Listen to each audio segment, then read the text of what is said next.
ಹರೇ ಶ್ರೀಕೃಷ್ಣ. ಶ್ರೀಮದ್ ಭಗವದ್ಗೀತೆ ಅಧ್ಯಾಯ 6 ಶ್ಲೋಕ 47.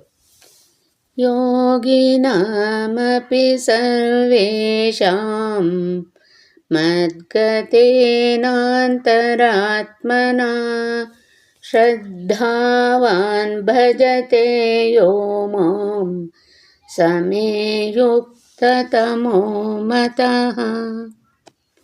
ಈ ಶ್ಲೋಕದ ಭಾವಾರ್ಥ. ಇಲ್ಲಿ ಭಜತೆ ಎನ್ನುವ ಶಬ್ದವು ಮಹತ್ವಪೂರ್ಣವಾದದ್ದು. ಭಜತೆ ಎನ್ನುವ ಶಬ್ದದ ಮೂಲ ಭಜ್ ಎನ್ನುವ ಕ್ರಿಯಾಪದ. ಸೇವೆಯ ಅಗತ್ಯವಿರುವಾಗ ಇದನ್ನು ಬಳಸುತ್ತಾರೆ. ವರ್ಷಿಪ್ ಎನ್ನುವ ಇಂಗ್ಲಿಷ್ ಪದವನ್ನು ಭಜ್ ಎನ್ನುವ ಅರ್ಥದಲ್ಲಿ ಬಳಸಲು ಸಾಧ್ಯವಿಲ್ಲ. ವರ್ಷಿಪ್ ಎಂದರೆ ಪೂಜಿಸುವುದು ಅಥವಾ ಯೋಗ್ಯರಾದವರಿಗೆ ಗೌರವವನ್ನು ತೋರಿಸುವುದು. ಆದರೆ ದೇವೋತ್ತಮ ಪರಮ ಪುರುಷನ ವಿಷಯದಲ್ಲಿ ಪ್ರೀತಿ ಮತ್ತು ಶ್ರದ್ಧೆಗಳಿಂದ ಕೂಡಿದ ಸೇವೆಯನ್ನೇ ಹೇಳಲಾಗುತ್ತದೆ. ಒಬ್ಬ ಗೌರವಾರ್ಹ ಮನುಷ್ಯನ ಅಥವಾ ದೇವತೆಯ ಪೂಜೆಯನ್ನು ಬಿಡುವುದು ಸೌಜನ್ಯರಹಿತ ಎನ್ನಬಹುದು. ಆದರೆ ಪರಮಪ್ರಭುವಿನ ಸೇವೆಯನ್ನು ಬಿಟ್ಟರೆ ಕಟುವಾದ ಖಂಡನೆಗೆ ಗುರಿಯಾಗಬೇಕಾಗುತ್ತದೆ.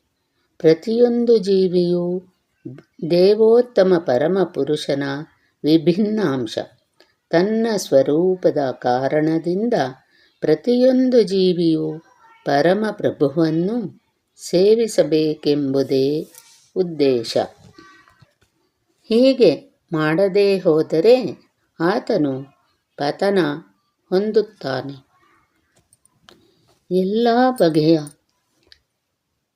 ಯೋಗಾಭ್ಯಾಸಗಳ ಶಿಖರ ಭಕ್ತಿಯೋಗ. ಬೇರೆಲ್ಲ ಯೋಗಗಳು ಭಕ್ತಿಯೋಗದಲ್ಲಿ ಭಕ್ತಿಯನ್ನು ತಲುಪಲು ಸಾಧನೆಗಳು ಮಾತ್ರ. ವಾಸ್ತವವಾಗಿ ಯೋಗ ಎಂದರೆ ಭಕ್ತಿಯೋಗ ಎಂದರ್ಥ. ಉಳಿದೆಲ್ಲ ಯೋಗಗಳು ಭಕ್ತಿಯೋಗದ ಗುರಿಯನ್ನು ಮುಟ್ಟುವ ಮಾರ್ಗಗಳು ಮಾತ್ರ. ಕರ್ಮಯೋಗದ ಪ್ರಾರಂಭದಿಂದ ಭಕ್ತಿಯೋಗದ ಅಂತ್ಯದವರೆಗೆ ಆತ್ಮ ಸಾಕ್ಷಾತ್ಕಾರಕ್ಕೆ ಇರುವ ಮಾರ್ಗ ದೀರ್ಘವಾದದ್ದು. ಫಲಾಪೇಕ್ಷೆಯಿಲ್ಲದ ಕರ್ಮವು ಅಥವಾ ಕರ್ಮಯೋಗವು ಈ ಮಾರ್ಗದ ಪ್ರಾರಂಭ.